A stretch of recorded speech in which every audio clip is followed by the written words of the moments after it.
हे भगवान जब धरती फाटी अवतार ल प्रभु जान तड़ू एगो छिहत्तरी बिया भोसड़ी ओके जौन भी शब्द कहीं कम बा अपना पति के काट के जो है बोरा में भर दिले अथु में डरा में भर दिले आ ओकरा संगवा जौन जाहिल बहनचोद जौन ओकरा ले प्यार कैले बा ओके ई पता नहीं के बेटचोद के कि नहीं जब वो अपना पति के काट के टुकड़ा टुकड़ा में भर दहलस जो है ड्राम में तो एक दिन वहू बेटचोद के भर दे वो बाटे तो ड्राम में। तो इसलिए अब सजग रहे के बा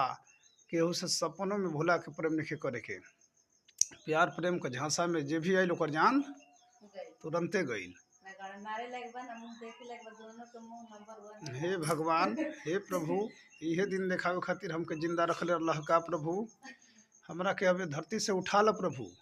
आ नहीं तो वैसन पापी न धर्मिन के उठा ल दोगो में कोनो एगो जल्दी कर प्रभु